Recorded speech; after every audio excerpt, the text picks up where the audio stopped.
ಶ್ರೀ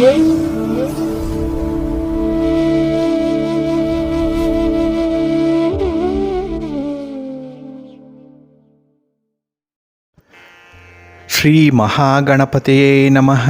ಶ್ರೀ ಗುರುಭ್ಯೋ ನಮಃ. ಹರಿ ಓಂ. ಸಿರಿಗನ್ನಡ ಸುದ್ದಿವಾಹಿನಿಯ ಸದಭಿಮಾನದ ಸಹೃದಯ ವೀಕ್ಷಕ ಮಹಾಶಯರೇ, ತಮಗೆಲ್ಲರಿಗೂ ಕೂಡ ಸಿರಿಗನ್ನಡ ಸುದ್ದಿವಾಹಿನಿಗೆ ಸ್ವಾಗತ.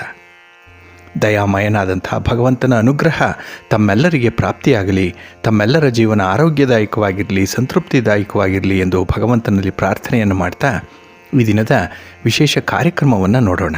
ಹಾಗೆ ದ್ವಾದಶ ರಾಶಿಯವರ ಗೋಚಾರ ಫಲಗಳು ಹೇಗಿವೆ ಅನ್ನೋದನ್ನು ಕೂಡ ತಿಳಿಯೋಣ ಬನ್ನಿ.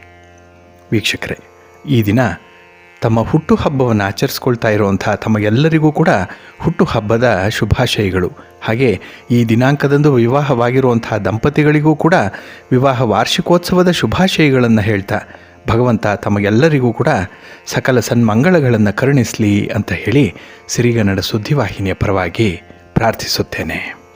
ಪ್ರೀತಿಯ ಬಂಧುಗಳೇ, ಈ ದಿನ 2024 ಜನವರಿ ತಿಂಗಳ 17ನೇ ತಾರೀಕು ಸೌಮ್ಯವಾಸರ ಅಂದರೆ ಬುಧವಾರ. ಈ ಬುಧವಾರದ ನಿತ್ಯ ಪಂಚಾಂಗ ಫಲ ಹೇಗಿದೆ ನೋಡೋಣ ಬನ್ನಿ. ಶ್ರೀ ಶೋಭಕೃತು ನಾಮ ಸಂವತ್ಸರೆ, ಉತ್ತರಾಯಣೆ, ಹೇಮಂತ ಋತು, ಪುಷ್ಯಮಾಸ, ಶುಕ್ಲ ಪಕ್ಷದ ಸಪ್ತಮಿಯ ತಿಥಿ ಈ ದಿನ ಇದೆ. ಇದು ಈ ದಿನ ರಾತ್ರಿ 4:56 ಇರುತ್ತೆ. ಈ ದಿನದ ನಕ್ಷತ್ರ ಉತ್ತರಭಾದ್ರ ನಕ್ಷತ್ರ. ಇದು ಈ ದಿನ ಬೆಳಿಗ್ಗೆ 9:44 ಇರುತ್ತೆ. ನಂತರ ರೇವತಿ ನಕ್ಷತ್ರ ಆರಂಭ ಆಗುತ್ತೆ. ಈ ದಿನದ ಕರ್ಣ ಪೂರ್ವಕರ್ಣ ಗರಜ. ಇದು ಈ ದಿನ ಬೆಳಿಗ್ಗೆ 11:01 ಇರಲಿದೆ. ನಂತರ ಉತ್ತರ ಕರ್ಣ ವಣಿಜ ಆರಂಭ ಆಗುತ್ತೆ. ಈ ದಿನದ ಯೋಗ ಶಿವಯೋಗ, ದಿಕ್ಷೂಲೆ ಉತ್ತರ ದಿಕ್ಕು. ಇನ್ನು ಈ ದಿನ ಸೂರ್ಯ ಇರುವಂಥ ರಾಶಿ ಮಕರ, ಚಂದ್ರ ಇರುವಂಥ ರಾಶಿ ಮೀನ. ಹಾಗೆ ಈ ದಿನ ರಾಹುಕಾಲ ಇರುವಂಥ ಸಮಯ ಈ ದಿನ ಮಧ್ಯಾಹ್ನ 12:34 ಮಧ್ಯಾಹ್ನ 2 ಇನ್ನು ಗುಳಿಕ ಕಾಲ ಈ ದಿನ ಬೆಳಿಗ್ಗೆ 11:08 ಮಧ್ಯಾಹ್ನ 12:34 ಹಾಗೆ ಯಮಗಂಡ ಕಾಲ ಈ ದಿನ ಬೆಳಿಗ್ಗೆ 8:16 ಬೆಳಿಗ್ಗೆ 9:42 ಇರಲಿದೆ. ಇನ್ನು ಈ ದಿನ ದುಷ್ಟ ಮುಹೂರ್ತ ಇರುವಂಥ ಸಮಯ ಈ ದಿನ ಮಧ್ಯಾಹ್ನ 12:10 ಮಧ್ಯಾಹ್ನ 12:52 ದುಷ್ಟ ಮುಹೂರ್ತದ ಸಮಯ. ಹಾಗಾಗಿ ಈ ಸಮಯದಲ್ಲಿ ಯಾವುದೇ ಪ್ರಯಾಣವನ್ನಾಗಲಿ ಯಾವುದೇ ಶುಭ ಕಾರ್ಯಗಳನ್ನಾಗಲಿ ಆರಂಭ ಮಾಡಬೇಡಿ. ಏಕೆಂದರೆ ನೀವು ಯಾವುದೇ ಕೆಲಸವನ್ನು ಈ ದುರ್ಮುಹೂರ್ತದಲ್ಲಿ ಆರಂಭ ಮಾಡಿದ್ರೆ ಅದರಿಂದ ಬರುವಂಥ ಫಲಿತಾಂಶಗಳು ಅಷ್ಟೊಂದು ಅನುಕೂಲಕರವಾಗಿ ಇರೋದಿಲ್ಲ. ಆದ್ದರಿಂದಲೇ ಈ ದುಷ್ಟ ಮುಹೂರ್ತವನ್ನು ಅವಾಯ್ಡ್ ಮಾಡುವಂಥದ್ದು ತುಂಬ ಉತ್ತಮ. ಇನ್ನು ಈ ದಿನ ಅಭಿಜಿತ್ ಮುಹೂರ್ತ ಯಾವುದು ಕೂಡ ಇಲ್ಲ. ಹಾಗೆ ವಿಶೇಷವಾಗಿ ಈ ದಿನ ಅಮೃತ ಕಾಲ ಇರುವಂಥ ಸಮಯ ಈ ದಿನ ರಾತ್ರಿ 1:16 ರಾತ್ರಿ 2:48 ಅಮೃತ ಕಾಲದ ಸಮಯ. ಹಾಗೆ ಈ ದಿನ ಸೂರ್ಯೋದಯ ಆಗುವಂಥ ಸಮಯ ಪ್ರಾತಃ ಕಾಲ 6:45 ಸೂರ್ಯಾಸ್ತ ಸಂಜೆ 6:09. ಇನ್ನು ಈ ದಿನ ಚಂದ್ರನ ಬಲ ಇರುವಂಥ ರಾಶಿಗಳು ಅಂದರೆ ಚಂದ್ರನಿಂದ ಶುಭ ಫಲಗಳನ್ನು ಪಡ್ಕೊಳ್ಳುವಂಥ 6 ರಾಶಿಗಳು ಅಂತ ಹೇಳಿದ್ರೆ ವೃಷಭ, ಮಿಥುನ, ಕನ್ಯಾ, ತುಲಾ, ಮಕರ ಮತ್ತು ಮೀನ. ಇನ್ನು ಉಳಿದ 6 ರಾಶಿಯವರಿಗೆ ಮಿಶ್ರ ಫಲದ ಯೋಗ ಇರುತ್ತೆ. ಅದನ್ನು ಮುಂದೆ ದ್ವಾದಶ ರಾಶಿಯವರ ಗೋಚಾರ ಫಲಗಳನ್ನು ನೋಡುವಂಥ ಸಂದರ್ಭದಲ್ಲಿ ಮತ್ತಷ್ಟು ವಿಚಾರಗಳನ್ನು ತಿಳ್ಕೊಳ್ಳೋಣ. ಇನ್ನು ಈ ದಿನದ ಹೊರದ ಅಧಿಪತಿ ಬುಧ. ಬುಧ ಅಂತ ಹೇಳಿದರೆ ವ್ಯಾಪಾರಕ್ಕೆ, ವಾಣಿಜ್ಯಕ್ಕೆ, ವ್ಯವಹಾರಕ್ಕೆ, ಲೆಕ್ಕಾಚಾರಕ್ಕೆ ಕಾರಕನಾಗಿರುವಂಥವನು. ಹಾಗೆ ಬುಧನನ್ನು ಈ ಬುದ್ಧಿ ಮತ್ತು ವಾಕ್ಚಾತುರ್ಯಕ್ಕೂ ಕೂಡ ಕಾರಕ ಅಂತ ಹೇಳುವಂಥದ್ದು ಇದೆ. ಹಾಗಾಗಿ ಈ ದಿನ ಯಾರು ಮಾತು ವಿಶೇಷವಾಗಿ ಆಡ್ತಾರೆ, ಯಾರು ವ್ಯಾಪಾರಸ್ಥರಿದ್ದಾರೆ ಅಂಥವರಿಗೆ ಬಹಳ ಉತ್ತಮವಾದಂಥ ದಿನ. ಅದರಲ್ಲೂ ಈ ದಿನ ವರ್ತಕರಿಗೆ ಮತ್ತು ದಳ್ಳಾಳಿಗಳಿಗೂ ಕೂಡ ತುಂಬ ಅನುಕೂಲಕರವಾಗಿರುತ್ತೆ. ತುಂಬ ಲಾಭವನ್ನು ಕಾಣುವಂಥ ಸಂದರ್ಭ ಇದೆ. ಹಾಗೆ ಇಲ್ಲಿ ವಾಕ್ಚಾತುರ್ಯಕ್ಕೆ ಕಾರಕನಾಗಿರುವಂಥವನು ಬುಧ. ಹಾಗಾಗಿ ಯಾವುದೇ ವ್ಯಕ್ತಿ ಮಾತುಗಾರಿಕೆಯಲ್ಲಿ ಅಥವಾ ಗುರುಸ್ಥಾನದಲ್ಲಿದ್ದರೆ, ಶಿಕ್ಷಕರಾಗಿದ್ದರೆ ಅಥವಾ ಉಪನ್ಯಾಸಕರಾಗಿದ್ದರೆ ಅವ್ರಿಗೂ ಕೂಡ ಈ ದಿನ ಅತ್ಯುತ್ತಮವಾದಂಥ ದಿನ. ಅಂದರೆ ಕೆಲಸಗಳು ಬಹಳ ಯಶಸ್ವಿಯಾಗಿ ನಡೆಯುತ್ತೆ. ನಿಮ್ಮ ಮಾತು ನಿಮಗೆ ಒಳ್ಳೆಯ ಗೌರವವನ್ನು ತರುತ್ತೆ. ಮಾತಿನಿಂದ ಕೆಲಸಗಳನ್ನು ಮಾಡ್ಕೊಳ್ತೀರಿ. ಹಾಗೆ ವ್ಯವಹಾರ ಜ್ಞಾನ ಬಹಳ ಚೆನ್ನಾಗಿದೆ ಈ ದಿನದಲ್ಲಿ. ಹಾಗಾಗಿನೇ ಈ ದಿನ ಯಾವುದೇ ವ್ಯವಹಾರ ಮಾಡುವಂಥವರು, ಅದು ಮಾರಾಟ ಇರಲಿ ಖರೀದಿ ಇರಲಿ, ಅದರಲ್ಲೂ ಕೂಡ ಉತ್ತಮವಾದಂಥ ಅನುಕೂಲತೆಗಳು ಇರುತ್ತೆ. ಹಾಗೆ ಈ ಸಂದರ್ಭದಲ್ಲಿ ಬರವಣಿಗೆಗೂ ಕೂಡ ಬುಧ ಕಾರಕನಾಗಿರೋದ್ರಿಂದ ಸಾಹಿತಿಗಳಿಗೆ, ಬರಹಗಾರರಿಗೂ ಕೂಡ ಉತ್ತಮವಾದಂತಹ ದಿನ. ನಿಮ್ಮ ಪ್ರತಿಭೆಗೆ ಸೂಕ್ತ ಸ್ಥಾನಮಾನ ಸಿಕ್ಕುವಂಥ ಒಂದು ವಿಶೇಷ ದಿನ ಇದು. ಹಾಗೆ ಬುಧ ವಿನೋದಕ್ಕೆ, ಹಾಸ್ಯಕ್ಕೆ, ವಿದ್ಯೆಗೂ ಕೂಡ ಕಾರಕನಾಗಿರುವಂಥವನು. ಹಾಗಾಗಿ ವಿದ್ಯಾರ್ಥಿಗಳಿಗೂ ಕೂಡ ಬಹಳ ಅನುಕೂಲಕರವಾಗಿರುವಂತಹ ದಿನ ಇದು. ಹಾಗೆ ಈ ದಿನ ಇರುವಂತಹ ಗುರುಹೋರ ಏನಿದೆ ಇದು ಕೂಡ ತುಂಬ ಚೆನ್ನಾಗಿದೆ. ಎಲ್ಲ ಕೆಲಸ ಕಾರ್ಯಗಳಿಗೂ ಕೂಡ ಅನುಕೂಲಕರವಾಗಿರುವಂತಹ ಸಮಯ ಅಂತ ಹೇಳಿದ್ರೆ ಈ ದಿನ ಇರುವಂತಹ ಗುರುಹೋರದ ಸಮಯ ಇದು. ಈ ದಿನ ಬೆಳಿಗ್ಗೆ 9:35 ಬೆಳಿಗ್ಗೆ 10:32 ಇನ್ನು ಅಪರಾಹ್ನ 4:14 ಸಂಜೆ 5:11 ಹಾಗೆ ರಾತ್ರಿ 11:23 ರಾತ್ರಿ 12:26 ಗುರುಹೋರ ಇರುವಂಥ ಸಮಯ. ಇದನ್ನು ನೀವು ಅನುಸರಣೆ ಮಾಡ್ಬೋದು, ಒಳ್ಳೆಯದಾಗುತ್ತೆ. ಆದರೆ ಈ ದಿನ ಇರುವಂಥ ಶನಿ ಹೋರ ಸ್ವಲ್ಪ ನಿಧಾನವಾದ ಫಲಿತಾಂಶವನ್ನು ತರುತ್ತೆ. ಏಕೆಂದರೆ ಶನಿ ಮಂದಗತಿಯಲ್ಲಿ ನಡೆಯುವಂಥವನು. ಹಾಗಾಗಿ ನೀವು ಶನಿ ಹೋರಾದಲ್ಲಿ ಯಾವುದೇ ಕೆಲಸಗಳನ್ನು ಆರಂಭ ಮಾಡಿದ್ರೆ ಆ ಕೆಲಸಗಳು ನಿಧಾನವಾಗಿ ನಡೆಯುತ್ತೆ, ಬೇಗ ಫಲಿತಾಂಶ ಕೊಡಲ್ಲ. ಅದಕ್ಕಾಗಿಯೇ ಕೆಲವೊಂದು ಪ್ರಮುಖವಾದಂಥ ಕೆಲಸ ಕಾರ್ಯಗಳನ್ನು ಶನಿ ಹೋರಾದಲ್ಲಿ ಆರಂಭ ಮಾಡಬೇಡಿ. ಹಾಗಾಗಿ ಈ ದಿನ ಶನಿ ಹೋರ ಇರುವಂಥ ಸಮಯ ಬೆಳಿಗ್ಗೆ 8:38 ಬೆಳಿಗ್ಗೆ 9:35 ಇನ್ನು ಅಪರಾಹ್ನ 3:17 ಅಪರಾಹ್ನ 4:14 ಇನ್ನು ರಾತ್ರಿ 10:20 ರಾತ್ರಿ 11:23 ಶನಿ ಹೋರ ಇರುವಂಥ ಸಮಯ. ಇದನ್ನು ಸ್ವಲ್ಪ ಅವಾಯ್ಡ್ ಮಾಡಿ. ಹಾಗೆ ಈ ದಿನ ಇರುವಂಥ ಬುಧ ಹೋರ ಏನಿದೆ ಇದು ಬಹಳ ಚೆನ್ನಾಗಿದೆ, ತುಂಬ ಫೇವರಬಲ್ ಆಗಿ ಇರುವಂಥದ್ದು. ಅದರಲ್ಲೂ ನೆಗೋಷಿಯೇಷನ್ಸ್ಗೆ, ಆರ್ಬಿಟ್ರೇಷನ್ಗೆ, ಪಾರ್ಟಿಷನ್ ಡೀಡ್ಸ್ಗೆ ಸಂಬಂಧಪಟ್ಟಂತಹ ವಿಚಾರಗಳು, ಇನ್ನು ನಿಮ್ಮ ವ್ಯಾಪಾರ ವ್ಯವಹಾರಗಳಲ್ಲಿ ನೀವು ತೆಗೆದುಕೊಳ್ಬೇಕಾಗಿರುವಂಥ ತೀರ್ಮಾನಗಳಾಗಲಿ, ಯಾವುದೇ ರೀತಿಯ ಚರ್ಚೆಗಳಾಗಲಿ ಅಥವಾ ದಾಖಲೆ ಪತ್ರಗಳಿಗೆ ಸಹಿ ಮಾಡುವಂಥ ವಿಚಾರಗಳಾಗಲಿ ಈ ದಿನ ಇರುವಂಥ ಬುಧ ಹೋರಾದಲ್ಲಿ ಮಾಡ್ಬೋದು. ಒಳ್ಳೆಯ ಫಲಿತಾಂಶ ಸಿಕ್ಕತ್ತೆ, ತುಂಬ ಲಾಭ ಇರುತ್ತೆ. ಹಾಗೆ ಈ ದಿನ ಬುಧ ಹೋರ ಇರುವಂಥ ಸಮಯ ಬೆಳಿಗ್ಗೆ 6:44 ಬೆಳಿಗ್ಗೆ 7:41 ಇನ್ನು ಮಧ್ಯಾಹ್ನ 1:23 ಮಧ್ಯಾಹ್ನ 2:20 ಹಾಗೆ ರಾತ್ರಿ 8:14 ರಾತ್ರಿ 9:17 ಬುಧ ಹೋರ ಇರುವಂಥ ಸಮಯ. ಇದನ್ನು ನೀವು ಅನುಸರಣೆ ಮಾಡ್ಬೋದು, ಒಳ್ಳೆಯದಾಗುತ್ತೆ. ಆದರೆ ಈ ದಿನ ಇರುವಂಥ ಶುಕ್ರ ಹೋರ ಇದೆಯಲ್ಲ, ಇದನ್ನು ಸ್ವಲ್ಪ ಅವಾಯ್ಡ್ ಮಾಡಬೇಕು. ಅದರಲ್ಲೂ ಈ ವಿವಾಹಕ್ಕೆ ಸಂಬಂಧಪಟ್ಟಂತಹ ಚಟುವಟಿಕೆಗಳನ್ನು ಈ ದಿನ ಶುಕ್ರ ಹೋರಾದಲ್ಲಿ ಮಾಡಬೇಡಿ. ಹಾಗೆ ಈ ದಾಖಲೆ ಪತ್ರಗಳಿಗೆ ಸಹಿ ಮಾಡುವಂಥ ವಿಚಾರವಾಗಲಿ ಅಥವಾ ಈ ಸ್ಥಿರಾಸ್ತಿಗೆ ಸಂಬಂಧಪಟ್ಟಂಥ ವಿಚಾರಗಳಲ್ಲಿ ಅಂತಿಮ ತೀರ್ಮಾನ ಕೈಗೊಳ್ಳುವಂಥ ಸಂದರ್ಭಗಳನ್ನಾಗಲಿ ಈ ದಿನ ಇರುವಂಥ ಶುಕ್ರ ಹೋರಾದಲ್ಲಿ ಮಾಡಬೇಡಿ, ಅಷ್ಟೊಂದು ಅನುಕೂಲ ಇರಲ್ಲ. ಹಾಗಾಗಿ ಶುಕ್ರ ಹೋರ ಇರುವಂಥ ಸಮಯ ಈ ದಿನ ಬೆಳಿಗ್ಗೆ 5:41 ಬೆಳಿಗ್ಗೆ 6:44 ಇನ್ನು ಮಧ್ಯಾಹ್ನ 12:26 ಮಧ್ಯಾಹ್ನ 1:23 ಇನ್ನು ರಾತ್ರಿ 7:11 ರಾತ್ರಿ 8:14 ಶುಕ್ರ ಹೋರ ಇರುವಂಥ ಸಮಯ. ಇದನ್ನು ನೀವು ಅವಾಯ್ಡ್ ಮಾಡಿ, ಒಳ್ಳೆಯದಾಗತ್ತೆ. ಹಾಗಾಗಿ ಬಂಧುಗಳೇ, ನಿಮ್ಮ ಕೆಲಸ ಕಾರ್ಯಗಳನ್ನು, ನಿಮ್ಮ ಯಾವುದೇ ರೀತಿಯ ಪ್ರಯಾಣವನ್ನು ಒಳ್ಳೆಯ ಮುಹೂರ್ತದಲ್ಲಿ ಆರಂಭ ಮಾಡಿ. ಒಳ್ಳೆಯ ಸಮಯ ಯಾವುದು ಅನ್ನೋಂಥದ್ದನ್ನು ನೋಡಿಕೊಂಡು ಈ ಕೆಲಸಗಳನ್ನು ಮುಂದುವರಿಸಿ, ಒಳ್ಳೆಯ ಫಲಿತಾಂಶ ಸಿಕ್ಕತ್ತೆ. ಹಾಗಾಗಿ ನಿಮ್ಮ ಶ್ರಮ ಸಾರ್ಥಕವಾಗುವಂಥದ್ದು ನೀವು ಅಂದುಕೊಂಡಂಥ ಫಲಿತಾಂಶಗಳನ್ನು ಪಡ್ಕೊಂಡಾಗ.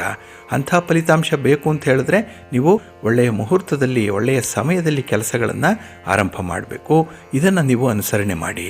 ಹಾಗೆ ಸಿರಿಗನ್ನಡ ಸುದ್ದಿವಾಹಿನಿ ಪ್ರತಿನಿತ್ಯ ಪ್ರಸಾರ ಮಾಡುವಂಥ ಈ ಪಂಚಾಂಗದ ವಿವರಗಳನ್ನು ಕೇಳಿಸ್ಕೊಳ್ತಾ ಇರಿ. ಇದರಲ್ಲಿ ನಿಮಗೆ ಬೇಕಾದಂಥ ಮಾಹಿತಿಗಳು ಸಿಕ್ಕತ್ತೆ, ಅದನ್ನು ಅನುಸರಣೆ ಮಾಡಿ, ಒಳ್ಳೆಯದಾಗತ್ತೆ. ಹಾಗೆ ಬಂಧುಗಳೇ, ಈ ವರ್ಷದ ಮಕರ ಸಂಕ್ರಮಣ ಮುಗಿತು. ಹಾಗಾಗಿ ಜೀವನದಲ್ಲಿ ಒಂದು ಹೊಸ ಪರ್ವ ಅಂದರೆ ಹೊಸ ಅಧ್ಯಾಯ ಆರಂಭ ಆಗ್ತಾ ಇರುವಂಥದ್ದು. ಯಾಕೆಂದರೆ ಉತ್ತರಾಯಣ ಪ್ರಾರಂಭ ಆಗಿದೆ ಅಂತ ಹೇಳಿದ್ರೆ ಅಲ್ಲಿ ದೇವತಾ ಕಾರ್ಯಗಳು ವಿಶೇಷವಾಗಿ ನಡೆಯುತ್ತೆ. ಮನೆಯಲ್ಲೂ ಕೂಡ ವಿಶೇಷವಾದಂತಹ ಶುಭ ಕಾರ್ಯಗಳು ನಡೀತಾ ಇರುತ್ತೆ. ಹಾಗೆ ನಮ್ಮ ವೀಕ್ಷಕ ಬಂಧುಗಳು ಕೂಡ ಕಳೆದ ವರ್ಷಗಳಲ್ಲಿ ತಮ್ಮ ವ್ಯಾಪಾರ ವ್ಯವಹಾರದಲ್ಲಿ, ಉದ್ಯೋಗದಲ್ಲಿ, ಆರೋಗ್ಯದಲ್ಲಿ, ಸಾಂಸಾರಿಕ ಬದುಕಿನಲ್ಲಿ ಸ್ವಲ್ಪ ಏರಿಳಿತಗಳನ್ನು ನೋಡಿರುವಂಥವ್ರು. ಅಂಥವ್ರಿಗೆ ವಿಶೇಷವಾಗಿ ರವಿಯ ಮಾರ್ಗದರ್ಶನ ಈ ವರ್ಷದಲ್ಲಿ ತಿಳ್ಕೊಳ್ಳಿ ಅಂತ ಹೇಳ್ತಾ, ಇನ್ನು ಈ ದಿನದಲ್ಲಿ ನಮ್ಮ ವೀಕ್ಷಕ ಬಂಧುಗಳು ಹಲವಾರು ಪ್ರಶ್ನೆಗಳನ್ನು ಕೇಳಿದ್ದಾರೆ. ನಾವು ನಮ್ಮ ವೀಕ್ಷಕ ಬಂಧುಗಳಿಗೆ ವಿಶೇಷವಾಗಿ ಬಹಳ ಮುತುವರ್ಜಿಯಿಂದ ಅಷ್ಟೇ ಕರಾರುವಕ್ಕಾದಂತಹ ಕೆಲವೊಂದು ಮಾರ್ಗದರ್ಶನವನ್ನು ನೀಡಬೇಕು ಅನ್ನುವಂಥ ಹಿನ್ನೆಲೆಯಲ್ಲಿ ಪ್ರತಿನಿತ್ಯ ಕೆಲವು ಪ್ರಶ್ನೆಗಳು ಮತ್ತು ಉತ್ತರಗಳನ್ನು ನಾವು ನೋಡೋಣ. ಹಾಗೆ ಈ ದಿನ ನಾವು 4 ಪ್ರಶ್ನೆಗಳನ್ನು ನೋಡೋಣ. ಇದರಲ್ಲಿ ರೇಖಾ ಅನ್ನುವಂಥವರು ತಮ್ಮ ಮಗಳು ಮಿಲನ ಅನ್ನುವಂಥವ್ರ ಬಗ್ಗೆ ಪ್ರಶ್ನೆಯನ್ನು ಕೇಳಿದ್ದಾರೆ. ಅವರು ಹುಟ್ಟಿದ ದಿನಾಂಕ, ಹುಟ್ಟಿದ ಸಮಯ, ಸ್ಥಳ ನೀಡಿದ್ದಾರೆ. ಹಾಗಾಗಿ ಮಗಳಿಗೆ ಸರ್ಕಾರಿ ನೌಕರಿ ಸಿಕ್ಕತ್ತಾ, ವೈವಾಹಿಕ ಜೀವನ ಹೇಗಿರುತ್ತೆ ಅನ್ನುವಂಥ ವಿಚಾರದಲ್ಲಿ ತುಂಬ ಕುತೂಹಲ ಇದೆ ಅವರಿಗೆ. ಹಾಗೆ ಇವರ ಮಗಳು ಮಿಲನಾಳ ಹುಟ್ಟಿದ ದಿನಾಂಕ, ಸಮಯವನ್ನು ನೋಡಿದ್ರೆ ಇವರದ್ದು ವೃಷಭ ಲಗ್ನಕ್ಕೆ ಬರುತ್ತೆ. ಲಗ್ನದಲ್ಲಿ ರಾಹು ಮತ್ತು ಶನಿ ಒಟ್ಟಿಗೆ ಇರುವಂಥ ಸಂದರ್ಭ ಇದೆ. ಇನ್ನು ಲಗ್ನದಿಂದ 3ರಲ್ಲಿ ಗುರು ಮತ್ತು ಚಂದ್ರ ಇದ್ದಾರೆ, 7ರಲ್ಲಿ ಕೇತು, 8ರಲ್ಲಿ ಕುಜ, 9ನೇ ಸ್ಥಾನದಲ್ಲಿ ಶುಕ್ರ, 10ನೇ ಸ್ಥಾನದಲ್ಲಿ ಬುಧ ಮತ್ತು 11ನೇ ಮನೆಯಲ್ಲಿ ರವಿ ಇರುವಂಥ ಸಂದರ್ಭ. ಹಾಗಾಗಿ ಇವರ ಜಾತಕವನ್ನು ನೋಡಿದಾಗ ಇವರದ್ದು ಕರ್ಕಾಟಕ ರಾಶಿ, ಆಶ್ಲೇಷ ನಕ್ಷತ್ರ 1ನೇ ಪಾದಕ್ಕೆ ಬರುತ್ತೆ. ಇವರು ಶುಕ್ಲ ಪಕ್ಷದ ದ್ವಾದಶಿಯ ತಿಥಿಯಂದು ಅತಿಗಂಡ ಯೋಗದಲ್ಲಿ ಜನನ ಆಗಿರುವಂಥದ್ದು. ಇವರ ಜಾತಕದಲ್ಲಿ ಬಹಳ ವಿಶೇಷ ಇದೆ. ಏನಂದರೆ ಗುರು ಮತ್ತು ಚಂದ್ರ ಒಟ್ಟಿಗೆ ಇರುವಂಥದ್ದು. ಹಾಗಾಗಿ ಇಲ್ಲಿ ಗುರು ಉಚ್ಚ ಸ್ಥಾನವಾದಂತಹ ಕರ್ಕಾಟಕದಲ್ಲಿ ಇದ್ದಾನೆ. ಇದು ಗಜಕೇಸರಿ ಯೋಗವನ್ನು ರೂಪಿಸುವಂಥದ್ದು. ಹಾಗಾಗಿನೇ ಇವರು ಜೀವನದಲ್ಲಿ ಅತ್ಯಂತ ಉನ್ನತ ಸ್ಥಾನದಲ್ಲಿ ಇರ್ತಾರೆ. ಹಾಗೆ ಬಹಳ ವಿಶೇಷವಾಗಿ ಸುಖದಿಂದ ಬಾಳುವಂಥವರು ಕೂಡ. ಇನ್ನು ಇವರು ಯಾವುದೇ ಕೆಲಸಕ್ಕೆ ಕೈ ಹಾಕಿದ್ರೂ ಕೂಡ ತುಂಬ ಸಕ್ಸಸ್ಸನ್ನು ಕಾಣುವಂಥದ್ದು, ಅತ್ಯುತ್ತಮವಾದಂತಹ ಒಂದು ಸಂದರ್ಭ ಇದೆ. ಹಾಗೆ ಇಲ್ಲಿ ಶುಕ್ರ ಇವರಿಗೆ ಭಾಗ್ಯಸ್ಥಾನದಲ್ಲಿ ಇದ್ದಾನೆ, 9ನೇ ಮನೆ. ಹಾಗಾಗಿನೇ ಇವರದ್ದು ಉದ್ಯೋಗ ಆಗಲಿ, ಸ್ವಂತ ವ್ಯಾಪಾರ ಆಗಲಿ ಬಹಳ ವಿಶೇಷವಾಗಿ ನಡೆಯುತ್ತೆ. ಒಳ್ಳೆ ಲಾಭಗಳನ್ನು ಕೂಡ ಪಡ್ಕೊಳ್ಳುವಂಥದ್ದು ಇದೆ. ಇನ್ನು ಈ ಶುಕ್ರನಿಂದ ವೈವಾಹಿಕ ಜೀವನದಲ್ಲಿ ಉತ್ತಮವಾದಂತಹ ಹೊಂದಾಣಿಕೆ ಇರುತ್ತೆ. ಪತಿ ಪತ್ನಿಯರು ತುಂಬ ಸುಖ ಸಂತೋಷದಿಂದ ಇರ್ತಾರೆ. ಪುತ್ರ ಸಂತಾನ ಆಗತ್ತೆ ಇವರಿಗೆ. ಹಾಗಾಗಿ ಇವರ ವೈವಾಹಿಕ ಬದುಕು ಬಹಳ ಚೆನ್ನಾಗಿರುತ್ತೆ. ಆದರೆ ಇವರಿಗೆ ಸಿಂಹರಾಶಿಯ ವರ ಬೇಡ, ಅಷ್ಟೊಂದು ಹೊಂದಾಣಿಕೆ ಆಗಲ್ಲ. ಅದನ್ನು ಬಿಟ್ಟು ಇನ್ನು ಉಳಿದಂತೆ ವರಸಾಮ್ಯವನ್ನು ನೋಡುವಂಥದ್ದು, ಹಾಗೆ ಸಾಲಾವಳಿಯನ್ನು ನೋಡುವಂಥದ್ದನ್ನು ನೋಡಿ ವಿವಾಹ ಮಾಡಿ ಒಳ್ಳೆಯ ಫಲ, ಒಳ್ಳೆಯ ಫಲಿತಾಂಶ ಮುಂದೆ ಸಿಕ್ಕತ್ತೆ. ಹಾಗೆ ಇವರದ್ದು ಅದೃಷ್ಟ ಸಂಖ್ಯೆ 7 ಆಗಿರುವಂಥದ್ದು. ಹಾಗಾಗಿ 7ಅನ್ನು ಆಧರಿಸಿ ಕೆಲಸ ಕಾರ್ಯಗಳನ್ನು ಮುಂದುವರಿಸ್ಬೋದು.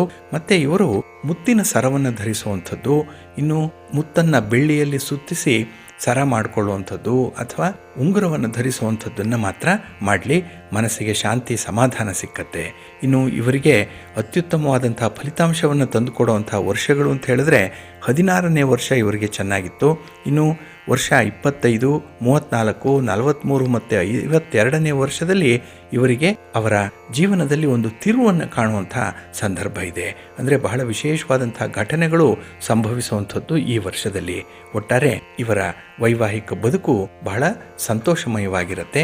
ಆದರೆ 8ರಲ್ಲಿ ಕುಜ ಇರೋದರಿಂದ, ಅಷ್ಟಮದಲ್ಲಿ ಕುಜ ಇರೋದರಿಂದ ಸ್ವಲ್ಪ ಮಾತನ್ನು ನಿಯಂತ್ರಣ ಮಾಡಿಕೊಳ್ಬೇಕು. ಹಾಗೆ ಆರೋಗ್ಯದ ಕಡೆ ಗಮನ ಕೊಟ್ಟರೆ ಇವರದ್ದು ಬಹಳ ವಿಶೇಷವಾದಂತಹ, ಅಷ್ಟೇ ಅರ್ಥವತ್ತಾದಂತಹ ಜೀವನ ಆಗುತ್ತೆ. ಅದರಲ್ಲೂ ಗುರು ಮತ್ತು ಚಂದ್ರ ಒಟ್ಟಿಗೆ ಇರೋದ್ರಿಂದ ಬಹಳ ವಿಶೇಷ ಫಲಗಳನ್ನು ಆಗಾಗ್ಗೆ ಕಾಣುವಂಥದ್ದು ಇದೆ. ಸಂತೋಷದಿಂದ ಇರ್ತಾರೆ. ಒಳ್ಳೆಯದಾಗಲಿ. ಇನ್ನು ಶಂಭುಲಿಂಗ ಇವರು ಒಂದು ಪ್ರಶ್ನೆಯನ್ನು ಕೇಳಿ ಹುಟ್ಟಿದ ದಿನಾಂಕ, ಸಮಯವನ್ನು ಕೊಟ್ಟಿದ್ದಾರೆ. ಹಾಗೆ ಇವರ ಜೀವನ ಹೇಗಿರುತ್ತೆ ತಿಳಿಸಿ ಅಂತ ಹೇಳಿ ಕೊಟ್ಟಿದ್ದಾರೆ. ಇವರ ಜೀವನ, ಮುಂದಿನ ಜೀವನ ಹೇಗಿರುತ್ತೆ ತಿಳಿಸಿ ಅಂತ ಹೇಳಿದ್ದಾರೆ. ಹಾಗೆ ಇವರದ್ದು ಒಂದು ಪಾರ್ಟ್ ಟೈಮ್ ಬಿಸ್ನೆಸ್ ಇದೆ ಅನ್ನುವಂಥ ವಿಚಾರಗಳನ್ನು ಕೂಡ ತಿಳಿಸಿದ್ದಾರೆ. ಆದರೆ ನೀವು ಹೇಳಿರೋ ಪ್ರಕಾರ ನೀವು ಜನಿಸಿರುವಂಥದ್ದು ಗುರುವಾರ ಅಲ್ಲ, ಬದಲಾಗಿ ಮಂಗಳವಾರ. ಏಕೆಂದರೆ ನೀವು ಕೊಟ್ಟಿರುವಂಥ ಹುಟ್ಟಿದ ದಿನಾಂಕ, ಸಮಯವನ್ನು ನೋಡಿ ಪಂಚಾಂಗವನ್ನು ತೆಗೆದು ನೋಡಿದಾಗ ಅದು ಮಂಗಳವಾರಕ್ಕೆ ಬರುತ್ತೆ. ಇದರಲ್ಲಿ ಯಾವುದು ವ್ಯತ್ಯಾಸ ಇದೆ ಅನ್ನುವಂಥದ್ದನ್ನು ನೀವೇ ನೋಡಬೇಕಾಗತ್ತೆ. ಇನ್ನು ನಿಮ್ಮ ಜನ್ಮ ದಿನಾಂಕ, ಸಮಯವನ್ನು ನೋಡಿದ್ರೆ ನಿಮ್ಮದು ಕನ್ಯಾ ಲಗ್ನಕ್ಕೆ ಬರುತ್ತೆ. ಧನುರಾಶಿ, ಮೂಲ ನಕ್ಷತ್ರ 1ನೇ ಪಾದಕ್ಕೆ ಬರುವಂಥದ್ದು. ಇನ್ನು ನಿಮ್ಮ ರಾಶಿಯಲ್ಲಿ ಬುಧ ಮತ್ತು ಚಂದ್ರ ಒಟ್ಟಿಗೆ ಇದ್ದಾರೆ. ಇನ್ನು 2ನೇ ಮನೆಯಲ್ಲಿ ರವಿ, ಕುಜ ಮತ್ತು ಶುಕ್ರ 3 ಒಟ್ಟಿಗೆ ಇರ್ತಾರೆ. ಇನ್ನು 3ರ ಮನೆಯಲ್ಲಿ ಶನಿ, 6ರಲ್ಲಿ ರಾಹು ಮತ್ತು ಗುರು ಇರುವಂಥದ್ದು, 12ರಲ್ಲಿ ಕೇತು ಇದ್ದಾನೆ. 12 ವ್ಯಯಸ್ಥಾನ. ಹಾಗಾಗಿ ಕೇತು ಅಂತ ಹೇಳಿದ್ರೆ ಮೋಕ್ಷಕ್ಕೆ ಕಾರಕನಾಗಿರುವಂಥವನು.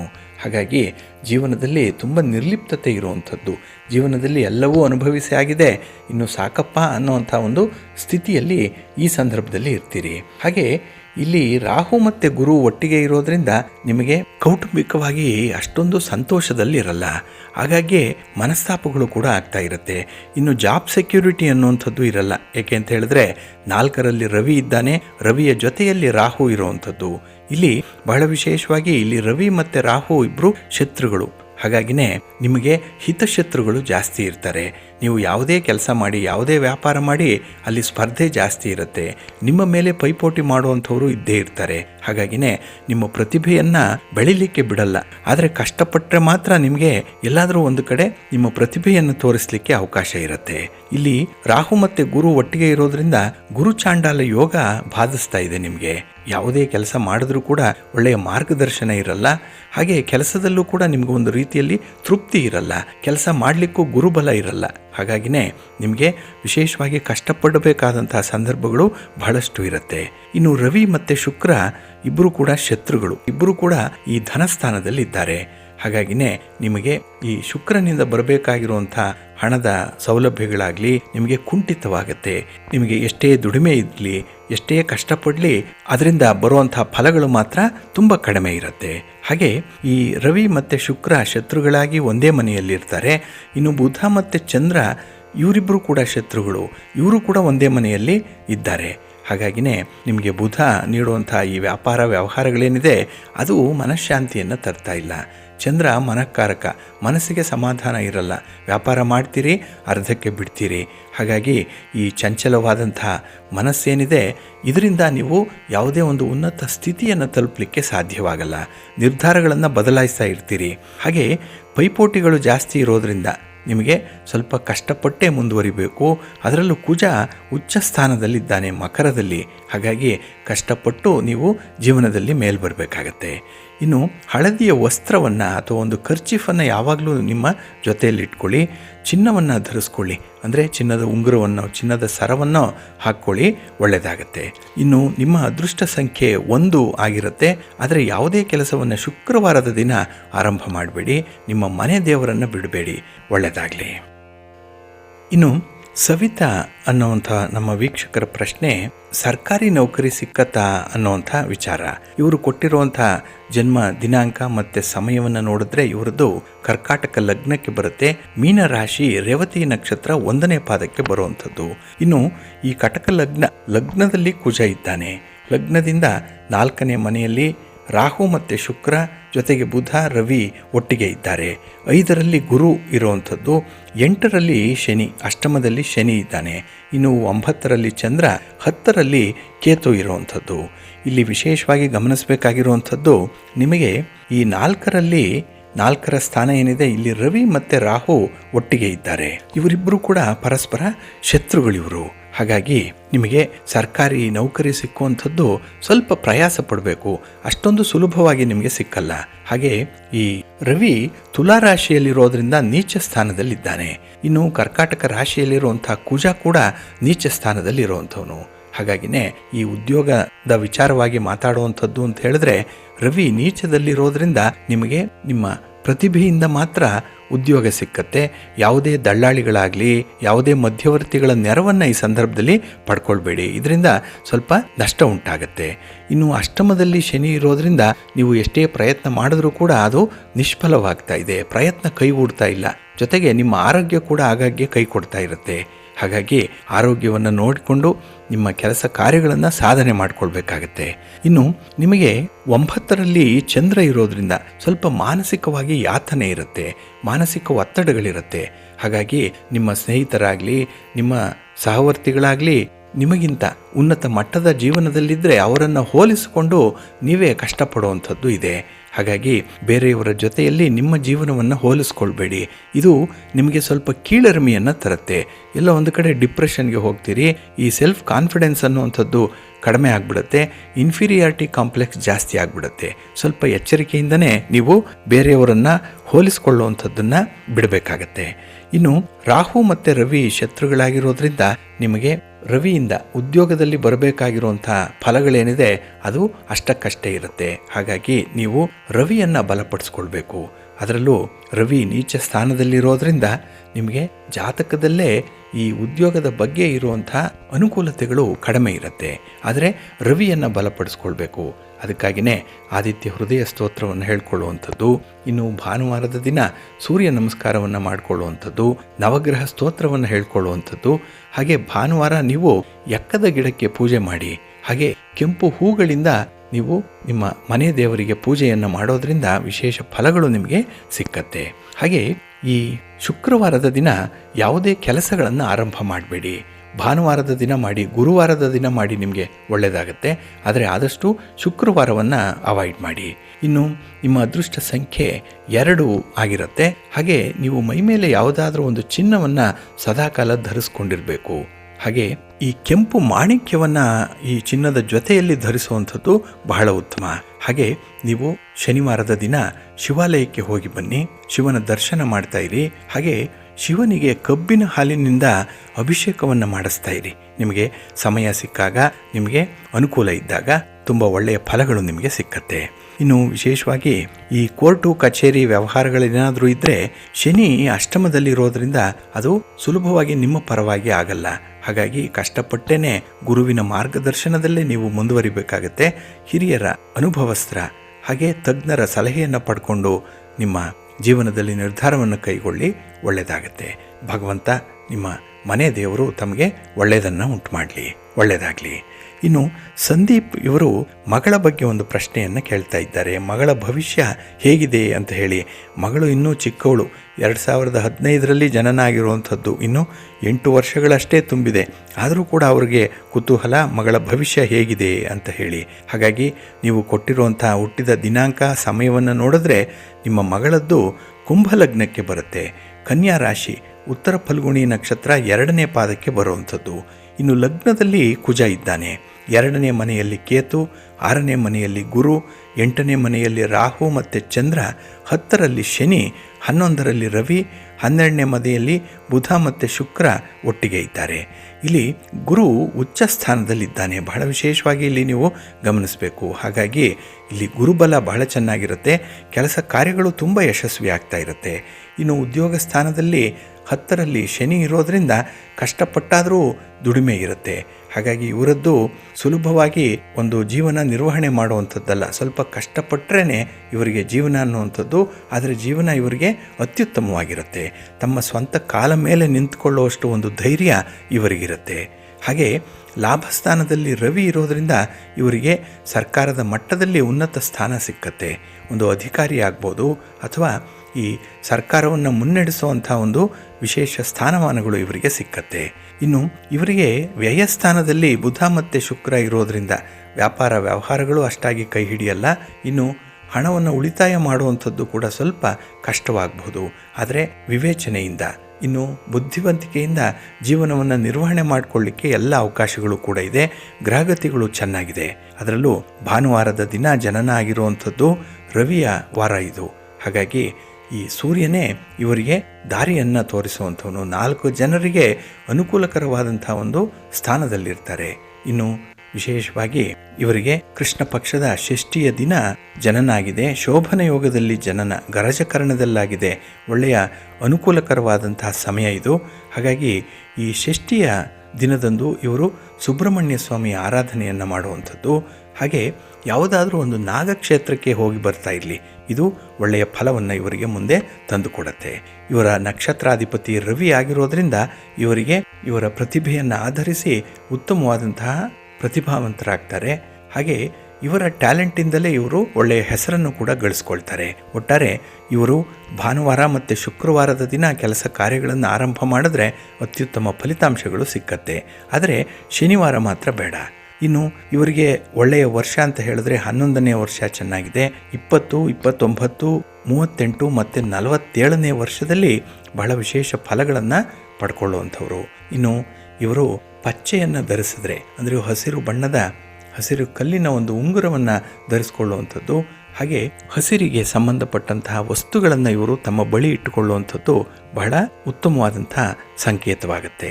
ಹಾಗೆ ಸದ್ಯಕ್ಕೆ 7.5 ಶನಿಯ ಪ್ರಭಾವ ಇರೋದ್ರಿಂದ ಇವರು ಶನಿವಾರದ ದಿನ ಶನಿಯ ದರ್ಶನ ಮಾಡಿ ಶನಿ ಸ್ತೋತ್ರವನ್ನು ಹೇಳ್ಕೊಳ್ತಾ ಇರಲಿ. ಮುಂದೆ ಒಳ್ಳೆಯ ಫಲ ಸಿಕ್ಕತ್ತೆ. ಇವರ ಜೀವನ ಬಹಳ ಆನಂದಮಯವಾಗಿರುತ್ತೆ, ಸಂತೋಷದಿಂದ ಇರ್ತಾರೆ, ತಮ್ಮ ಸ್ವಂತ ಕಾಲ ಮೇಲೆ ನಿಂತು ಜೀವನ ನಿರ್ವಹಣೆ ಮಾಡಿಕೊಳ್ತಾರೆ. ಒಳ್ಳೆಯ ಭವಿಷ್ಯ ಇದೆ. ಒಳ್ಳೆಯದಾಗಲಿ. ಪ್ರೀತಿಯ ಬಂಧುಗಳೇ, ಈ ದಿನದ ವಿಶೇಷ ಕಾರ್ಯಕ್ರಮಕ್ಕೆ ತಮಗೆಲ್ಲರಿಗೂ ಕೂಡ ಸ್ವಾಗತವನ್ನು ಹೇಳ್ತಾ, ಈ ದಿನ ನಾವು ನಿಮ್ಮ ಮನೆಯಲ್ಲಿರುವಂಥ ಮೆಟ್ಟಿಲುಗಳ ಸಂಖ್ಯೆ ಎಷ್ಟಿದೆ, ಏಕೆಂದರೆ ವಾಸ್ತುಶಾಸ್ತ್ರದಲ್ಲಿ ಈ ಮೆಟ್ಟಿಲುಗಳು ಬಹಳ ವಿಶೇಷವಾಗಿ ಗಮನಿಸಬೇಕಾಗಿರುವಂಥ ಅಂಶ. ಹಾಗಾಗಿ ನಿಮ್ಮ ಮನೆಗಿರುವಂಥ ಮೆಟ್ಟಿಲುಗಳು ಎಷ್ಟಿದೆ, ಅದರ ಸಂಖ್ಯೆ ಎಷ್ಟು, ಅದು ಯಾವ ಭಾಗದಲ್ಲಿದೆ, ಇದರಿಂದ ವಾಸ್ತು ದೋಷ ಇದೆಯೇ ಇಲ್ಲವೇ ಅನ್ನುವಂಥ ವಿಚಾರಗಳನ್ನು ತಿಳ್ಕೊಳ್ಳೋಣ. ಇಲ್ಲಿ ಸಾಮಾನ್ಯವಾಗಿ ಮನೆಗೆ ಮೆಟ್ಟಿಲುಗಳು ಇದ್ದೇ ಇರುತ್ತೆ. ಅದರಲ್ಲೂ ಮಹಡಿಯ ಮನೆ ಅಂತ ಇದ್ದರೆ ಅಲ್ಲಿ ಸ್ಟೇರ್ ಕೇಸನ್ನು ಹಾಕ್ಸೇ ಇರ್ತಾರೆ. ಹಾಗಾಗಿ ಆ ಮಹಡಿಗೆ ಹತ್ತುವಂತಹ ಮೆಟ್ಟಿಲುಗಳ ಸಂಖ್ಯೆ ಎಷ್ಟಿರಬೇಕು, ಅಥವಾ ನಿಮ್ಮ ಮನೆಯ ಮುಖ್ಯ ದ್ವಾರಕ್ಕೆ ಪ್ರವೇಶ ಮಾಡುವಂತಹ ಸಂದರ್ಭದಲ್ಲೂ ಕೂಡ ಮೆಟ್ಟಿಲುಗಳು ಇದ್ದೇ ಇರುತ್ತೆ. ಇದು ಎಷ್ಟಿರಬೇಕು ಅನ್ನುವಂಥ ವಿಚಾರ ಕೆಲವರಿಗೆ ಜಿಜ್ಞಾಸೆಯಲ್ಲಿ ಇರುವಂಥದ್ದು. ಕೆಲವರು ಅಂಗಡಿ ಮಳಿಗೆಗಳಿಗೂ ಕೂಡ ಮೆಟ್ಟಿಲನ್ನು ಹತ್ತೇನೆ ಒಳಗೆ ಹೋಗಬೇಕಾಗತ್ತೆ. ಗಿರಾಕಿಗಳು ಬರಬೇಕಿದ್ರೂ ಮೆಟ್ಟಿಲನ್ನು ಹತ್ತಿ ಬರಬೇಕು. ಅಂತಹ ಸಂದರ್ಭದಲ್ಲಿ ಈ ಮಳಿಗೆಗಳಿಗೆ ಎಷ್ಟು ಮೆಟ್ಟಿಲುಗಳಿರಬೇಕು ಅನ್ನುವಂಥ ವಿಚಾರಗಳನ್ನು ತಿಳ್ಕೊಳ್ಳೋಣ. ಏಕೆಂತ ಹೇಳಿದ್ರೆ ಎಲ್ಲರೂ ಕೂಡ ವಾಸ್ತುವಿಗೆ ಪ್ರಾಧಾನ್ಯತೆಯನ್ನು ಕೊಡುವಂಥ ಸಂದರ್ಭ ಇದು. ಅಂದರೆ ಈ ವಾಸ್ತುವನ್ನು ನೋಡೇ ಮನೆಯನ್ನು ಕಟ್ತಾರೆ, ಆಯವನ್ನು ನಿರ್ಮಾಣ ಮಾಡ್ತಾರೆ. ಆದರೆ ಈ ಮನೆಗೆ ಇಡುವಂಥ ಮೆಟ್ಟಿಲುಗಳ ಸಂಖ್ಯೆಯಲ್ಲಿ ಕೆಲವರು ಎಡವಟ್ಟು ಮಾಡ್ಕೊಳ್ತಾರೆ. ಇದರಿಂದಲೇ ಮನೆಯಲ್ಲಿ ಏಳ್ಗೆ ಇಲ್ಲ, ಮನೆಯಲ್ಲಿ ಸುಖ ಶಾಂತಿ ನೆಮ್ಮದಿ ಅನ್ನುವಂಥದ್ದು ಇರಲ್ಲ. ಹಾಗಾಗಿ ಈ ವಾಸ್ತು ದೋಷದಿಂದ ಮನೆಯಲ್ಲಿ ಶುಭ ಕಾರ್ಯಗಳಾಗಲ್ಲ. ಆದರೂ ಕೂಡ ಏನೋ ತೊಂದರೆ ತಾಪತ್ರಯಗಳಿಂದಲೇ ನಡಿಬೇಕಾಗತ್ತೆ. ಹಾಗಾಗಿ ಇದೆಲ್ಲದಕ್ಕೂ ಕೂಡ ಬಹಳ ಮುಖ್ಯವಾಗಿ ಪರಿಗಣಿಸಬೇಕಾಗಿರುವಂಥದ್ದು ಮೆಟ್ಟಿಲುಗಳ ಸಂಖ್ಯೆಯನ್ನು. ಇನ್ನು ಮನೆಯಲ್ಲಿ ಯಾವಾಗಲೂ ಕೂಡ ಮೆಟ್ಟಿಲುಗಳು ಬೆಸ ಸಂಖ್ಯೆಯಲ್ಲಿ ಇರಬೇಕು. ಅಂದರೆ 7, 9, 11, 15, 17, 19, 21 ಹೀಗೆ ಬೆಸ ಸಂಖ್ಯೆಯಲ್ಲೇ ಮೆಟ್ಟಿಲುಗಳು ಇರಬೇಕು. ಮನೆ 17 ಮೆಟ್ಟಿಲುಗಳನ್ನೇನಾದರೂ ಹೊಂದಿದ್ರೆ ಅದನ್ನು ತುಂಬ ಮಂಗಳಕರ ಅಂತೇಳಿ ಪರಿಗಣಿಸ್ತಾರೆ. ಹಾಗಾಗಿನೇ ಈ ಮೆಟ್ಟಿಲುಗಳನ್ನು ಹಾಕುವಂಥ ಸಂದರ್ಭದಲ್ಲಿ ಕೂಡ ನಾವು ಮೆಟ್ಟಿಲನ್ನು, ಮೊದಲನೇ ಮೆಟ್ಟಿಲನ್ನು ಲಾಭ, ಎರಡನೆಯದನ್ನು ನಷ್ಟ, ಮುಂದೆ ಮೂರನೆಯದನ್ನು ಲಾಭ ನಷ್ಟ, ಲಾಭ ನಷ್ಟ, ಲಾಭ ನಷ್ಟ ಹೀಗೆ ಲೆಕ್ಕಾಚಾರ ಮಾಡುವಂಥದ್ದಿದೆ. ಹಾಗಾಗಿ ಬೆಸ ಮೆಟ್ಟಿಲುಗಳೇನಾದರೂ ಇದ್ದರೆ, ಅಂದರೆ ಬೆಸ ಸಂಖ್ಯೆಯಲ್ಲಿದ್ದರೆ ಮನೆಗೆ ತುಂಬ ಸಂತೋಷವನ್ನು ತರುತ್ತೆ. ಜೊತೆಗೆ ಮನೆಯ ಒಂದು ಒಡೆತನ, ಯಾರು ಮಾಲೀಕರಿದ್ದಾರೆ, ಮನೆಯ ಯಜಮಾನ, ಅವನಿಗೆ ತುಂಬ ಅಭಿವೃದ್ಧಿ ಉಂಟಾಗುತ್ತೆ, ಸಮೃದ್ಧಿ ಇರುತ್ತೆ, ಆರೋಗ್ಯ ಇರುತ್ತೆ. ಇಲ್ಲ ಅಂತ ಹೇಳಿದ್ರೆ ಈ ಮೆಟ್ಟಿಲುಗಳ ಸಂಖ್ಯೆ ಏನಾದರೂ ಸರಿ ಸಂಖ್ಯೆಯಲ್ಲಿದ್ದರೆ ಆ ಮನೆ ಯಾರ ಹೆಸರಿನಲ್ಲಿರುತ್ತೋ ಆ ಮನೆಯ ಯಜಮಾನನಿಗೆ ಅನಾರೋಗ್ಯ ಪ್ರಾಪ್ತಿಯಾಗುತ್ತೆ. ಯಾವುದೇ ರೀತಿಯ ಏಳ್ಗೆ ಇರಲ್ಲ, ನಷ್ಟಗಳು ಜಾಸ್ತಿ, ಯಾವುದೋ ಒಂದು ಬಾಬ್ತಿಗೆ ಖರ್ಚು ಆಗ್ತಾನೆ ಇರುತ್ತೆ. ಕೋರ್ಟು ಕಚೇರಿಗೆ ಅಲಿಯಬೇಕಾದಂಥ ಪ್ರಸಂಗಗಳು ಕೂಡ ಬರ್ಬೋದು. ಹಾಗಾಗಿ ಒಂದು ಮನೆ ಸಮೃದ್ಧಿಯಾಗಿರಬೇಕು ಅಂತ ಹೇಳಿದ್ರೆ ಅಲ್ಲಿ ಬೆಸ ಸಂಖ್ಯೆಯ ಮೆಟ್ಟಿಲುಗಳು ಇರಬೇಕು. ಆದರೆ ಈ ಮೆಟ್ಟಿಲುಗಳು ವಾಸ್ತವವಾಗಿ ಬಹಳ ಮುಖ್ಯವಾಗಿ ಪರಿಗಣಿಸಬೇಕಾಗಿರುವಂಥದ್ದು. ಅದರಲ್ಲೂ ಮೆಟ್ಟಿಲುಗಳು ಇರುವಂಥ ದಿಕ್ಕು ಯಾವುದು, ಹಾಗೆ ಅದರ ಸ್ಥಾನ ಹೇಗಿರಬೇಕು, ಮತ್ತು ಎಷ್ಟು ಸಂಖ್ಯೆಯ ಮೆಟ್ಟಿಲುಗಳಿರಬೇಕು ಅನ್ನುವಂಥದ್ದನ್ನು ಮೊದಲೇ ನಾವು ಲೆಕ್ಕಾಚಾರ ಮಾಡಿರಬೇಕು. ಹಾಗಾಗಿ ಕಳಪೆಯಾಗಿ ಇಟ್ಟಿರುವಂಥ ಮೆಟ್ಟಿಲುಗಳೇನಿದೆ ಅದು ವಿನಾಶಕಾರಿ ಶಕ್ತಿಯನ್ನು ಆಹ್ವಾನಿಸ್ತಾ ಇರುತ್ತೆ. ಕೆಲವರು ಮೆಟ್ಟಿಲುಗಳ ಕೆಳಗೇನೆ ಶೌಚಾಲಯವನ್ನು ಕಟ್ಟಿಸಿರ್ತಾರೆ. ಇದು ಕೂಡ ತಪ್ಪು. ಇದು ಕೂಡ ಒಂದು ನೆಗೆಟಿವ್ ಎನರ್ಜಿಯನ್ನು ಆ ಮನೆಗೆ ಪಾಸಾನ್ ಮಾಡ್ತಾ ಇರುತ್ತೆ. ಹಾಗಾಗಿ ಮನೆಯ ಏಳ್ಗೆ, ಸಮೃದ್ಧಿ ಅನ್ನುವಂಥದ್ದು ನಿರೀಕ್ಷಿತ ಮಟ್ಟದಲ್ಲಿರಲ್ಲ. ಇದು ಧನಾತ್ಮಕ ಕಂಪನಗಳನ್ನು ನಾಶ ಮಾಡಿಬಿಡುತ್ತೆ. ಹಾಗಾಗಿನೇ ಈ ಮೆಟ್ಟಿಲುಗಳ ವಿಚಾರವಾಗಿ ವಾಸ್ತುವನ್ನು ಅನುಸರಣೆ ಮಾಡುವಂಥದ್ದು ಬಹಳ ಮುಖ್ಯ. ಮೆಟ್ಟಿಲು ಎಡದಿಂದ ಬಲಕ್ಕೆ ಹೋಗುವ ರೀತಿಯಲ್ಲಿ, ಅಂದರೆ ಪ್ರದಕ್ಷಿಣಾಕಾರವಾಗಿಯೇ ಇರಬೇಕು. ಅಪ್ರದಕ್ಷಿಣಾಕಾರವಾಗಿ ಮೆಟ್ಟಿಲುಗಳು ಇರಬಾರ್ದು ಅನ್ನುವಂಥದ್ದು ಇದೆ. ಹಾಗೆ ಇಲ್ಲಿ ಮೆಟ್ಟಿಲುಗಳು ಉತ್ತಮವಾದಂತಹ ಆರೋಗ್ಯವನ್ನು ಮನೆಗೆ ತರಬೇಕು, ಮನೆಯಲ್ಲಿರುವಂಥವರ ಮನಸ್ಸಿನಲ್ಲಿ ಶಾಂತಿಯನ್ನು ಉಂಟು ಮಾಡಬೇಕು ಅಂತ ಹೇಳಿದ್ರೆ ಈ ಮೆಟ್ಟಿಲು ಇರುವಂತಹ ಸ್ಥಳ ಕೂಡ ಬಹಳ ಮುಖ್ಯವಾಗುತ್ತೆ. ಹಾಗಾಗಿನೇ ಒಂದು ಧನಾತ್ಮಕತೆಯನ್ನು ಹೆಚ್ಚಿಸಬೇಕು, ಸಮೃದ್ಧಿಯನ್ನು ತರಬೇಕು ಅಂತ ಹೇಳಿದ್ರೆ ಮೆಟ್ಟಿಲುಗಳ ಕಡೆ ಗಮನವನ್ನು ಕೊಡಬೇಕಾಗತ್ತೆ. ಇನ್ನು ವಾಸ್ತು ಸಿದ್ಧಾಂತದ ಪ್ರಕಾರ ಮನೆಯ ಮೆಟ್ಟಿಲು ಪ್ರದಕ್ಷಿಣಾಕಾರ ಮಾರ್ಗದಲ್ಲಿ ಇರಬೇಕು ಅನ್ನುವಂಥದ್ದು. ಆದರೆ ಯಾವುದೇ ಕಾರಣಕ್ಕೂ ಅದು ಸ್ಪೈರಲ್ ಆಗಿ ಇರಬಾರ್ದು, ಅಂದರೆ ಸುರುಳಿ ಆಕಾರದಲ್ಲಿ ಮೆಟ್ಟಿಲು ಇರಬಾರ್ದು. ಕೆಲವರು ನೋಡಿ ಒಂದೇ ಕಂಬಕ್ಕೆ ಮೆಟ್ಟಿಲುಗಳನ್ನು ಜೋಡಿಸಿರ್ತಾರೆ, ಅದರಲ್ಲೂ ಈ ಕಬ್ಬಿಣದ ಮೆಟ್ಟಿಲುಗಳನ್ನು, ಅಂದರೆ ಸ್ಟೇರ್ ಕೇಸನ್ನು ಮಾಡಿರ್ತಾರೆ. ಇದು ಬಹಳ ತಪ್ಪು. ಹಾಗಾಗಿ ಇಲ್ಲಿ ಪೂರ್ವದಿಂದ ಪಶ್ಚಿಮಕ್ಕೆ ಅಥವಾ ಉತ್ತರದಿಂದ ದಕ್ಷಿಣಕ್ಕೆ ನಿರ್ಮಿಸಲಾಗಿರುವಂತಹ ಮೆಟ್ಟಿಲುಗಳಿರಬೇಕು. ಇದು ಒಬ್ಬರ ವೃತ್ತಿ ಜೀವನದಲ್ಲೂ ಕೂಡ ಬೆಳವಣಿಗೆಯನ್ನು ತರುತ್ತೆ. ಇಲ್ಲ ಅಂತ ಹೇಳಿದ್ರೆ ಹಾನಿಕಾರಕ ಪರಿಣಾಮವನ್ನು ಬೀರುತ್ತೆ ಅನ್ನುವಂಥ ವಿಚಾರವನ್ನು ಗಮನದಲ್ಲಿಟ್ಕೊಳ್ಬೇಕು. ಹಾಗಾಗಿ ಈ ಮೆಟ್ಟಿಲುಗಳ ವಾಸ್ತು ಏನಿದೆ ಇದು ಮನೆಯ ಅಂದವನ್ನು ಹೆಚ್ಚಿಸುತ್ತೆ, ಜೊತೆಗೆ ಮನೆಗೆ ಒಂದು ರೀತಿಯಲ್ಲಿ ಶೋಭೆಯನ್ನು ತರುತ್ತೆ, ಮನೆಯಲ್ಲಿ ಧನಾತ್ಮಕ ಕಂಪನಗಳಿರುತ್ತೆ. ಹಾಗಾಗಿ ಇಲ್ಲಿ ಮನೆಯ ಮೆಟ್ಟಿಲು ಇರುವಂತಹ ಜಾಗ ಸಾಮಾನ್ಯವಾಗಿ ಪಶ್ಚಿಮ ಭಾಗದಲ್ಲಿರಬೇಕು, ಇಲ್ಲ ದಕ್ಷಿಣ ಭಾಗದಲ್ಲಿರಬೇಕು. ಯಾವುದೇ ಕಾರಣಕ್ಕೂ ಈ ಮನೆಯ ಮೆಟ್ಟಿಲನ್ನು ಪೂರ್ವ ಭಾಗಕ್ಕೆ ಇಡಬಾರ್ದು. ಇದು ಸೂರ್ಯನಿಂದ ಬರುವಂಥ ಒಂದು ಪ್ರಭೆಯನ್ನು ತಡೆಯುತ್ತೆ. ಇನ್ನು ಉತ್ತರ ದಿಕ್ಕಿಗೆ ಏನಾದರೂ ಮೆಟ್ಟಿಲುಗಳಿದ್ದರೆ ಆ ಮನೆಗೆ ಬರಬೇಕಾದಂಥ ಧನದ ಆಕರ್ಷಣೆಯನ್ನು ತಡೆಯುತ್ತೆ. ಹಾಗಾಗಿನೇ ಮನೆಗೆ ಪಶ್ಚಿಮ ಅಥವಾ ದಕ್ಷಿಣ ಭಾಗವನ್ನು ಆಯ್ಕೆ ಮಾಡಿಕೊಳ್ಬೇಕು ಮೆಟ್ಟಿಲಿಡಲಿಕ್ಕೆ. ಇನ್ನು ಮನೆಯ ನೈಋತ್ಯ ದಕ್ಷಿಣ ಅಥವಾ ಪಶ್ಚಿಮ ಭಾಗದಲ್ಲಿ ಮೆಟ್ಟಿಲನ್ನು ನಿರ್ಮಿಸಬೇಕು. ಇನ್ನು ಪೂರ್ವ ದಿಕ್ಕಿನ ಮನೆ, ಉತ್ತರಾಭಿಮುಖವಾಗಿ ಮತ್ತು ಪಶ್ಚಿಮ ದಿಕ್ಕಿನ ಮನೆಗಳಲ್ಲಿ ಮೆಟ್ಟಿಲುಗಳನ್ನು ವಾಸ್ತು ಪ್ರಕಾರವಾಗಿದೆ ಅನ್ನುವಂಥದ್ದನ್ನು ಗಮನಿಸಬೇಕು. ಆದರೆ ಈಶಾನ್ಯ ಭಾಗದಲ್ಲಿ ಮಾತ್ರ ಈ ಮೆಟ್ಟಿಲನ್ನು ಇಡಬಾರ್ದು, ಅದನ್ನು ತಪ್ಪಿಸಬೇಕು.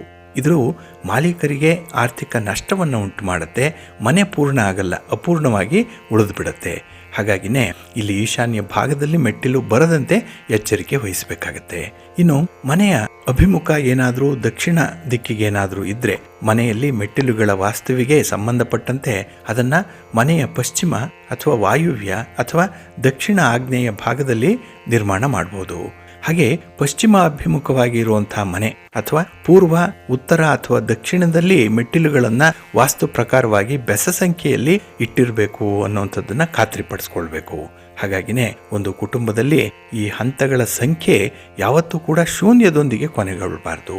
ಅಂದರೆ 0, 10, 20, 30 ಇಷ್ಟು ಸಂಖ್ಯೆಯ ಮೆಟ್ಟಿಲುಗಳು ಇರಬಾರ್ದು ಅನ್ನುವಂಥದ್ದು ವಾಸ್ತು ತಜ್ಞರು ಹೇಳ್ತಾರೆ. ಹಾಗಾಗಿ ಮನೆಯ ಒಳಗೆ ಮೆಟ್ಟಿಲುಗಳನ್ನು ಮನೆಯ ಬದಿಯಲ್ಲಿಯೇ ಇರಿಸಬೇಕು. ಬ್ರಹ್ಮಸ್ಥಾನದಲ್ಲಿ ಮೆಟ್ಟಿಲುಗಳು ಇರಬಾರ್ದು ಮನೆಯ ಒಳಗೆ. ಯಾರು ಈ ಡ್ಯೂಪ್ಲೆಕ್ಸ್ ಮನೆ ಅಂತ ಹೇಳಿ ಕಟ್ತಾರೆ ಅವರು ಒಂದು ಪಕ್ಕದಲ್ಲಿ ಮಾತ್ರ ಮೆಟ್ಟಿಲುಗಳನ್ನು ಇಡಬೇಕಾಗತ್ತೆ.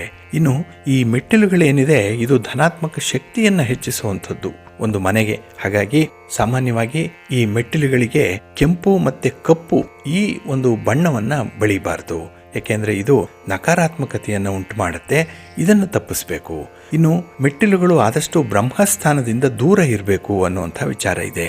ಇನ್ನು ನಾವು ನಾಳಿನ ಸಂಚಿಕೆಯಲ್ಲಿ ಬ್ರಹ್ಮಸ್ಥಾನ ಅಂದರೆ ಏನು, ಮನೆಯ ಯಾವ ಭಾಗ ಬ್ರಹ್ಮಸ್ಥಾನದಲ್ಲಿರುತ್ತೆ, ಇಲ್ಲಿ ಏನನ್ನು ನಾವು ನಿರ್ಮಾಣ ಮಾಡಬಹುದು ಅನ್ನುವಂಥ ವಿಚಾರಗಳನ್ನು ತಿಳ್ಕೊಳ್ಳೋಣ. ಒಟ್ಟಾರೆ ನಿಮ್ಮ ಮನೆಯಲ್ಲಿ ಎಷ್ಟು ಮೆಟ್ಟಿಲುಗಳಿದೆ, ಆ ಮೆಟ್ಟಿಲುಗಳ ಸಂಖ್ಯೆ ಎಷ್ಟು, ಯಾವ ದಿಕ್ಕಿಗಿದೆ ಅನ್ನುವಂಥದ್ದನ್ನು ನಾವು ಇಂಥ ಒಂದು ಮನೆಗಳು ನಿರ್ಮಾಣ ಆಗಿಬಿಟ್ಟಿದ್ರೆ ಅದಕ್ಕೆ ಏನು ಪರಿಹಾರ ಮಾಡಿಕೊಳ್ಬೇಕು ಅನ್ನುವಂಥ ವಿಚಾರಗಳನ್ನು ಕೂಡ ಗಮನ ಹರಿಸೋಣ. ಒಳ್ಳೆಯದಾಗಲಿ. ಪ್ರೀತಿಯ ಬಂಧುಗಳೇ, ಇನ್ನು ಮುಂದೆ ದ್ವಾದಶ ರಾಶಿಯವರ ಗೋಚಾರ ಫಲಗಳು ಹೇಗಿವೆ ನೋಡೋಣ ಬನ್ನಿ. ಮೊದಲಿಗೆ ಮೇಷರಾಶಿ. ಮೇಷರಾಶಿಯವರಿಗೆ ಈ ದಿನ ಕೂಡ ವ್ಯಯಸ್ಥಾನದಲ್ಲಿ ಚಂದ್ರ ಇದ್ದಾನೆ. ಹಾಗಾಗಿನೇ ಈ ದಿನದ ನಿಮ್ಮ ಚಟುವಟಿಕೆಗಳು, ನಿಮ್ಮ ವ್ಯವಹಾರಗಳು ಅಷ್ಟೊಂದು ತೃಪ್ತಿಯನ್ನು ತರಲ್ಲ. ಕೆಲಸದಲ್ಲಿ ಅಡೆತಡೆಗಳು ಜಾಸ್ತಿ ಇರುತ್ತೆ. ಒಂದು ಮಾಡಬೇಕು ಅಂತ ಅಂದ್ಕೊಳ್ತೀರಿ, ಅದಕ್ಕೆ 108 ವಿಘ್ನಗಳು ಬಂದೊದಗುವಂಥದ್ದು ಇದೆ. ಹಾಗೆ ಈ ದಿನ ಕೆಲಸ ಸುಲಭದಲ್ಲಿ ಆಗಲ್ಲ, ಸ್ವಲ್ಪ ಕಷ್ಟಪಟ್ಟೇ ಅದನ್ನು ಮುಂದುವರಿಸಬೇಕಾಗತ್ತೆ. ಹಾಗೆ ಇದರಿಂದ ಬರುವಂಥ ಫಲಿತಾಂಶಗಳು ಕೂಡ ನಿಮಗೆ ಪೂರ್ಣವಾದ ಸಂತೋಷವನ್ನು ತರಲ್ಲ.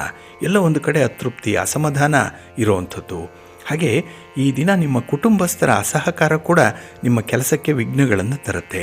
ಹಾಗಾಗಿ ಸಮಯಕ್ಕೆ ಸರಿಯಾಗಿ ಸಂದರ್ಭೋಚಿತವಾಗಿ ನಿಮಗೆ ಯಾರದ್ದೂ ಸಹಾಯ ಸಿಕ್ಕಲ್ಲ. ಏಕಾಂಗಿಯಾಗಿ ಕೆಲಸಗಳನ್ನು ನಿರ್ವಹಣೆ ಮಾಡಬೇಕಾಗತ್ತೆ.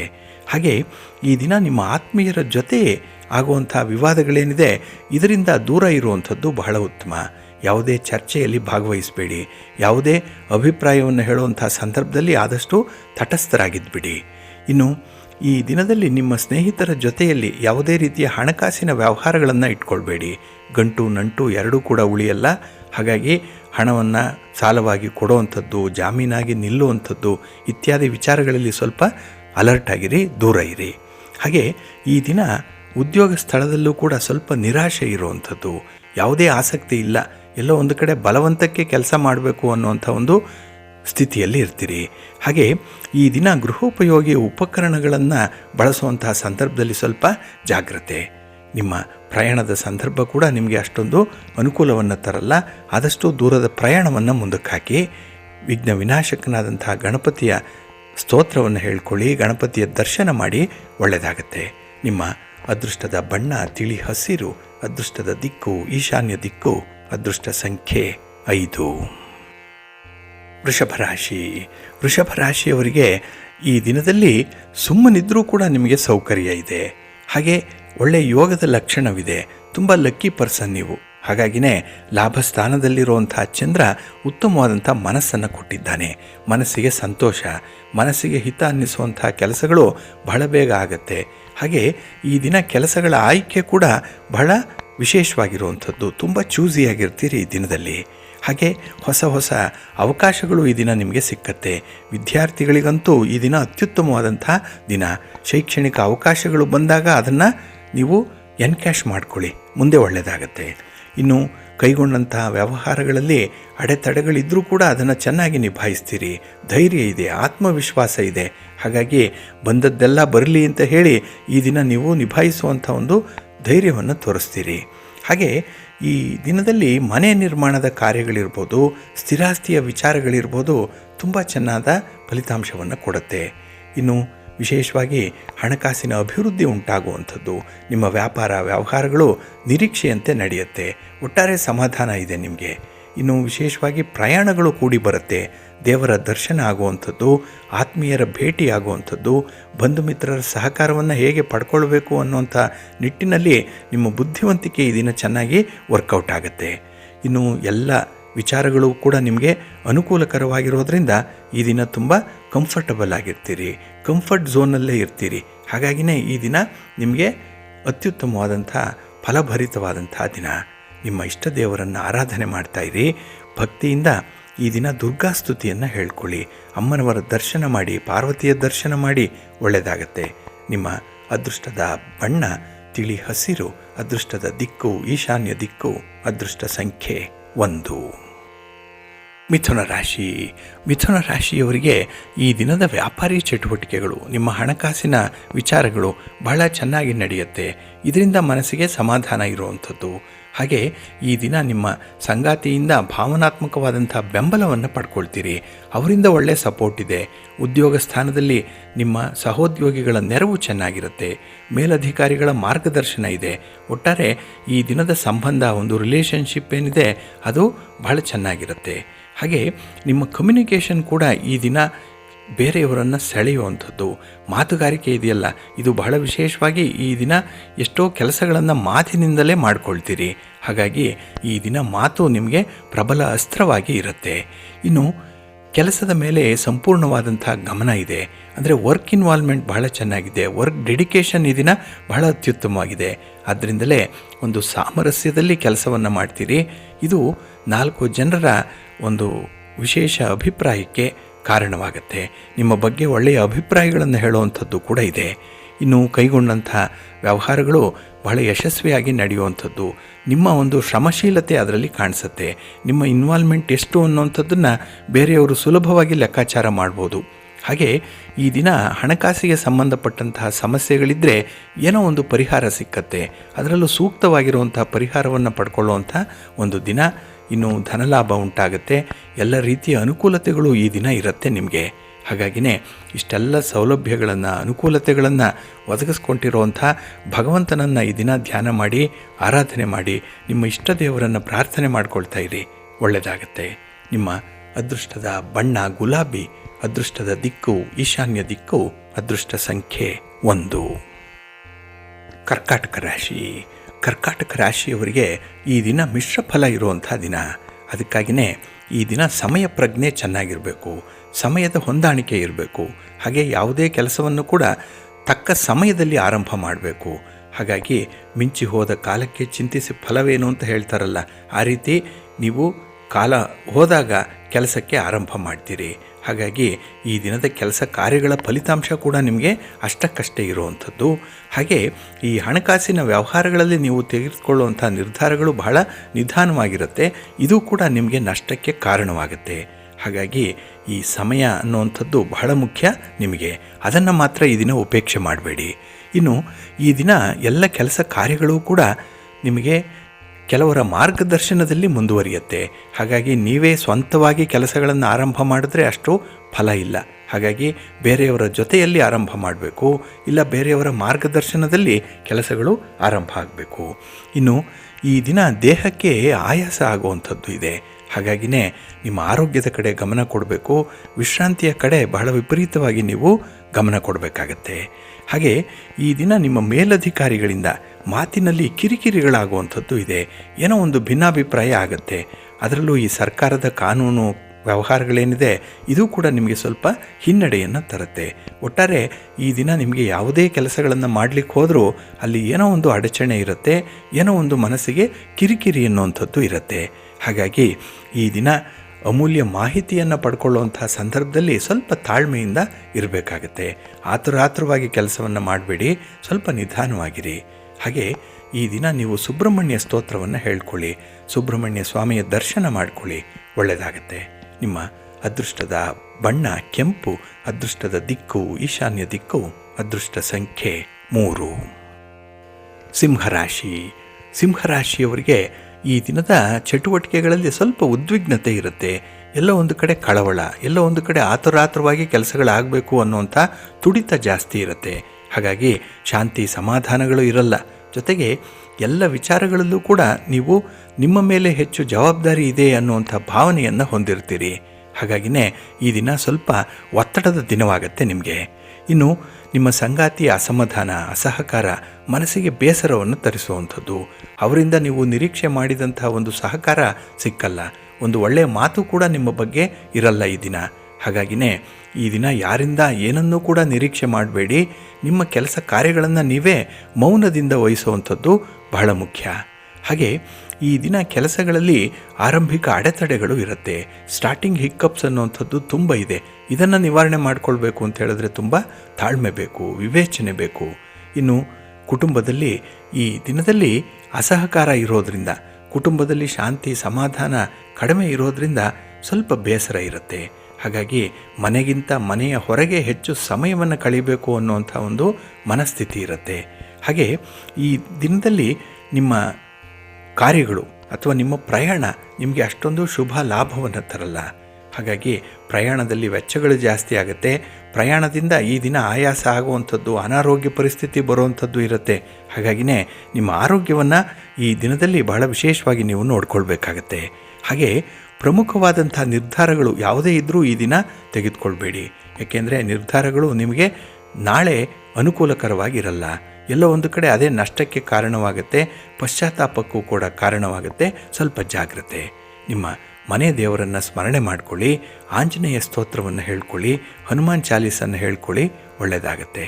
ನಿಮ್ಮ ಅದೃಷ್ಟದ ಬಣ್ಣ ಕೇಸರಿ, ಅದೃಷ್ಟದ ದಿಕ್ಕು ಪೂರ್ವ ದಿಕ್ಕು, ಅದೃಷ್ಟ ಸಂಖ್ಯೆ 1. ಕನ್ಯಾ ರಾಶಿ. ಕನ್ಯಾ ರಾಶಿಯವರಿಗೆ ಈ ದಿನ ಸಮಾಧಾನದ ದಿನ. ಅದರಲ್ಲೂ 7ನೇ ಮನೆಯಲ್ಲಿ ಚಂದ್ರ ಇದ್ದಾಗ ಕುಟುಂಬದಿಂದ ಉತ್ತಮವಾದಂಥ ರೆಸ್ಪಾನ್ಸ್ ಇದೆ ನಿಮಗೆ. ನಿಮ್ಮ ಮಾತಿಗೆ ಒಂದು ಬೆಲೆ ಇದೆ. ಹಾಗೆ ನಿಮ್ಮ ಮಾತು ಶಾಸನದಂತೆ ಇರುವಂಥದ್ದು. ಅಂದರೆ ಮಾತಾಡಿದ್ರೆ ಅದನ್ನು ನೀವು ಅನುಸರಣೆ ಮಾಡಲೇಬೇಕು, ಬೇರೆಯವರು ಕೂಡ ಅದಕ್ಕೆ ಗೌರವ ಬೆಲೆಯನ್ನು ಕೊಡಬೇಕು ಅನ್ನುವಂಥ ವಿಚಾರ ಇದೆ. ಹಾಗಾಗಿನೇ ಈ ದಿನ ನಿಮ್ಮ ಮಾತಿಗೆ ಒಂದು ತೂಕ ಇರುತ್ತೆ. ಹಾಗೆ ಮಾತಿನಿಂದ ಕೆಲವೊಂದು ಪ್ರಮುಖವಾದಂಥ ತೀರ್ಮಾನಗಳು ಕೂಡ ಆಗುವಂಥದ್ದು ಇದೆ. ಇನ್ನು ಮಕ್ಕಳ ಜೊತೆಯಲ್ಲಿ ತುಂಬ ಸೌಹಾರ್ದಯುತವಾಗಿರ್ತೀರಿ. ಮಕ್ಕಳಿಗಾಗಿ ಈ ದಿನ ನಿಮ್ಮ ತ್ಯಾಗ, ಮಕ್ಕಳಿಗಾಗಿ ನಿಮ್ಮ ಓಡಾಟ, ನಿಮ್ಮ ಖರ್ಚು ವೆಚ್ಚಗಳು ಈ ದಿನ ಇರುತ್ತೆ. ಒಟ್ಟಾರೆ ಸಮಾಧಾನದಿಂದ ಇರ್ತೀರಿ.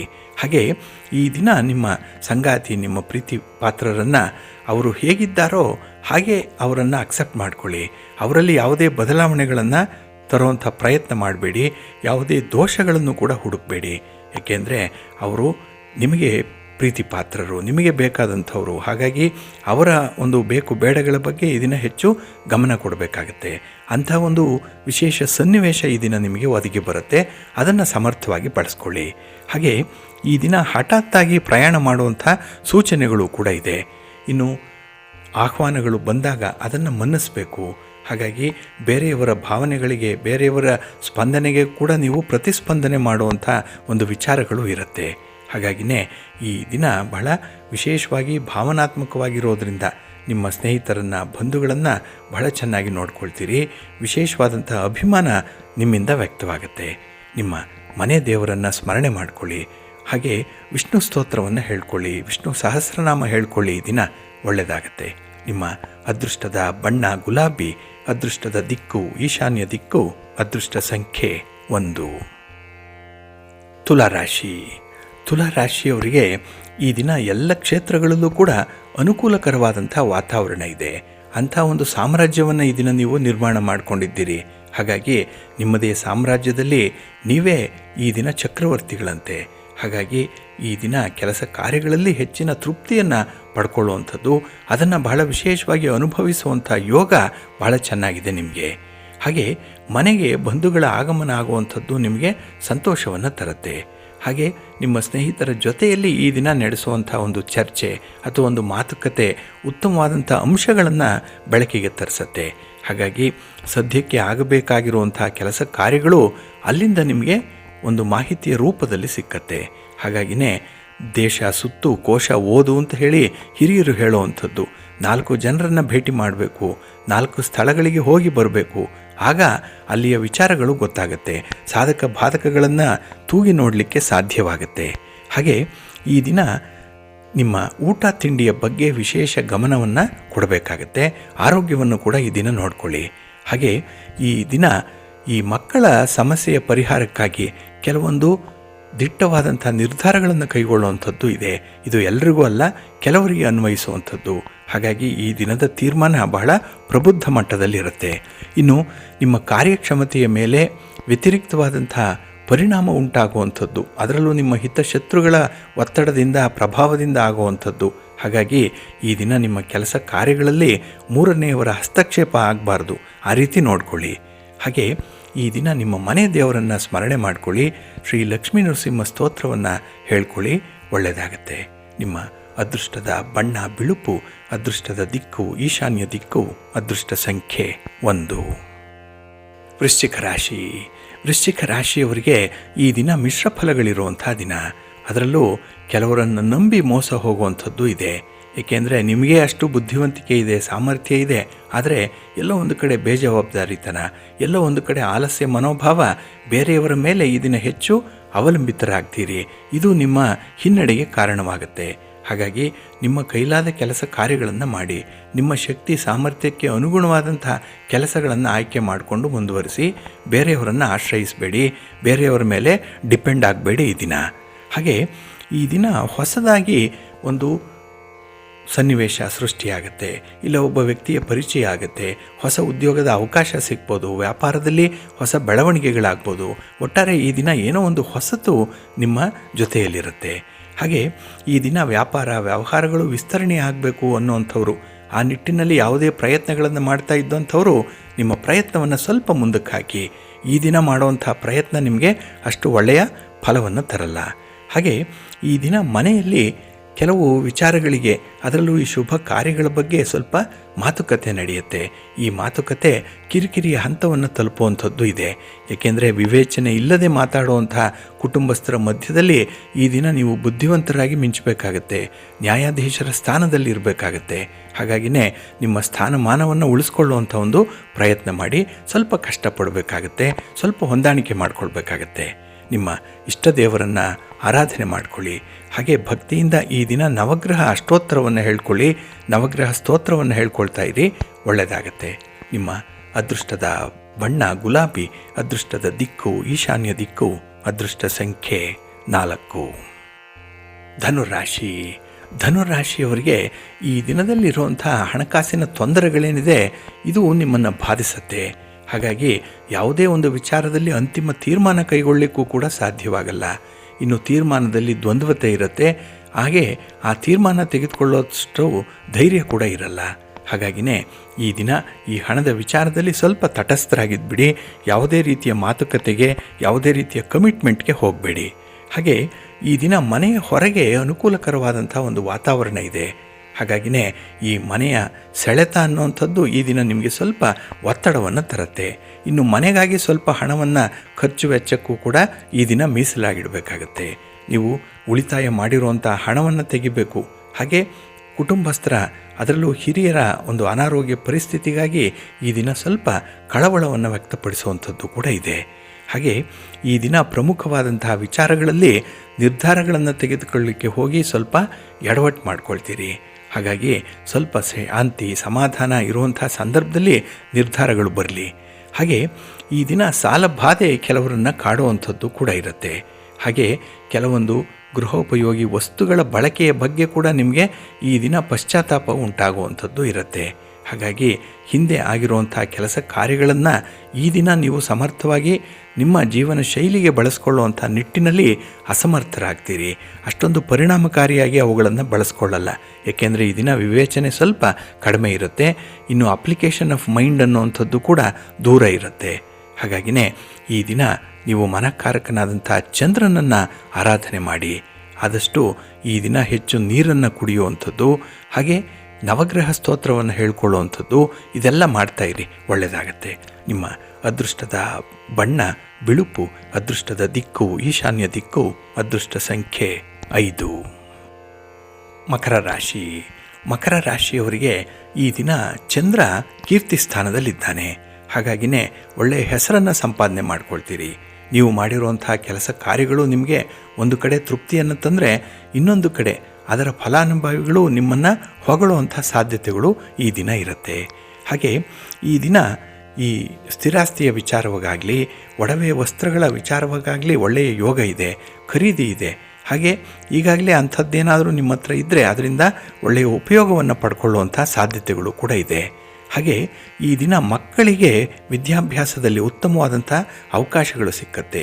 ಉದ್ಯೋಗ ಆಕಾಂಕ್ಷಿಗಳಿಗೆ ಹೊಸ ಉದ್ಯೋಗಗಳು ಸಿಕ್ಕುವಂಥದ್ದು ಇದೆ. ಒಟ್ಟಾರೆ ಈ ದಿನದ ಪ್ರಯಾಣವಾಗಲಿ, ಈ ದಿನದ ಪ್ರಯತ್ನವಾಗಲಿ ನಿಮಗೆ ಅನುಕೂಲಕರವಾದಂಥ ಫಲಿತಾಂಶವನ್ನೇ ತರುತ್ತೆ. ಇನ್ನು ನಿಮ್ಮ ಸಂಗಾತಿ, ನಿಮ್ಮ ಪ್ರೀತಿಪಾತ್ರರು ನಿಮ್ಮನ್ನು ಬಹಳ ಚೆನ್ನಾಗಿ ಅರ್ಥ ಮಾಡಿಕೊಂಡಿದ್ದಾರೆ. ನಿಮ್ಮ ಬೇಕು ಬೇಡಗಳು ಅವರಿಗೆ ಗೊತ್ತಿದೆ. ಹಾಗಾಗಿ ನಿಮ್ಮ ಆಸೆಗೆ ಅನುಗುಣವಾಗಿ ಅವರ ಒಂದು ಸ್ಪಂದನೆ ಕೂಡ ಇರುತ್ತೆ. ಹಾಗೆ ಈ ದಿನ ನಿಮ್ಮ ಸ್ನೇಹಿತರಿಗೆ ಹಣದ ಸಹಾಯ ಮಾಡುವಂಥದ್ದು, ಅವರಿಗೆ ಒಂದು ಕಷ್ಟದ ಸಂದರ್ಭದಲ್ಲಿ ನಿಮ್ಮ ಸ್ವಾಂತನದ ಮಾತುಗಳು ಇರುವಂಥ ಸಂದರ್ಭಗಳು ಕೂಡ ಇದೆ. ಒಟ್ಟಾರೆ ಈ ದಿನ ನಿಮ್ಮ ಬಗ್ಗೆ, ನಿಮ್ಮ ಸ್ನೇಹಿತರ ಬಗ್ಗೆ, ನಿಮ್ಮ ಕುಟುಂಬಸ್ಥರ ಬಗ್ಗೆ ಹೆಚ್ಚು ಕಾಳಜಿ, ಕಳಕಳಿ ಅನ್ನುವಂಥದ್ದು ವ್ಯಕ್ತವಾಗುತ್ತೆ. ಒಟ್ಟಾರೆ ಈ ದಿನ ತುಂಬ ಪ್ರಾಕ್ಟಿಕಲ್ ಆಗಿರ್ತೀರಿ. ನಿಮ್ಮ ಮನೆ ದೇವರನ್ನು ಸ್ಮರಣೆ ಮಾಡ್ತಾಯಿರಿ. ಹಾಗೆ ಭಕ್ತಿಯಿಂದ ಶ್ರೀ ಲಕ್ಷ್ಮೀ ವೆಂಕಟೇಶ್ವರ ಸ್ವಾಮಿಯ ಆರಾಧನೆ ಮಾಡಿ, ಶಿವಪಾರ್ವತಿಯರ ದರ್ಶನ ಮಾಡಿ, ಒಳ್ಳೆಯದಾಗತ್ತೆ. ನಿಮ್ಮ ಅದೃಷ್ಟದ ಬಣ್ಣ ಕೇಸರಿ, ಅದೃಷ್ಟದ ದಿಕ್ಕು ಈಶಾನ್ಯ ದಿಕ್ಕು, ಅದೃಷ್ಟ ಸಂಖ್ಯೆ 1. ಕುಂಭರಾಶಿ. ಕುಂಭರಾಶಿಯವರಿಗೆ ಈ ದಿನ ದ್ವಿತೀಯದಲ್ಲಿ ಚಂದ್ರ ಇರುವಂಥ ದಿನ. ಅದರಲ್ಲೂ ಈ ವಾಕ್ಸ್ಥಾನದಲ್ಲಿ ಚಂದ್ರ ಇದ್ದಾನೆ. ಹಾಗಾಗಿ ಈ ದಿನ ನಿಮ್ಮ ಮಾತಿನಿಂದಲೇ ಕೆಲವು ಅನರ್ಥಗಳನ್ನು ಉಂಟು ಮಾಡ್ಕೊಳ್ತೀರಿ. ನಿಮ್ಮ ಮಾತೇ ಕೆಲಸ ಕಾರ್ಯಗಳಿಗೆ ಹಿನ್ನಡೆಯನ್ನು ತರುತ್ತೆ. ಹಾಗಾಗಿ ಈ ದಿನ ಸ್ವಲ್ಪ ಅಸಮಾಧಾನ ಇದೆ ಅಂತ ಹೇಳಿದ್ರೆ ನೀವು ಆಡಿರುವಂಥ ಮಾತಿನಿಂದ. ಹಾಗಾಗಿನೇ ನಿಮ್ಮ ಮಾತನ್ನು ಈ ದಿನವಾದರೂ ಕೂಡ ನೀವು ಸ್ವಲ್ಪ ನಿಯಂತ್ರಣದಲ್ಲಿ ಇಟ್ಕೊಳ್ಬೇಕಾಗತ್ತೆ. ಹಾಗೆ ಕಷ್ಟಪಟ್ಟು ದುಡಿತೀರಿ, ದುಡಿಮೆ ಚೆನ್ನಾಗಿದೆ, ಆದರೆ ಬರುವಂಥ ಫಲ ನಿಮ್ಮ ಕೈಗೆ ಸಿಕ್ಕಲ್ಲ. ಕೈಗೆ ಬಂದ ತುತ್ತು ಬಾಯಿಗೆ ಇಲ್ಲ.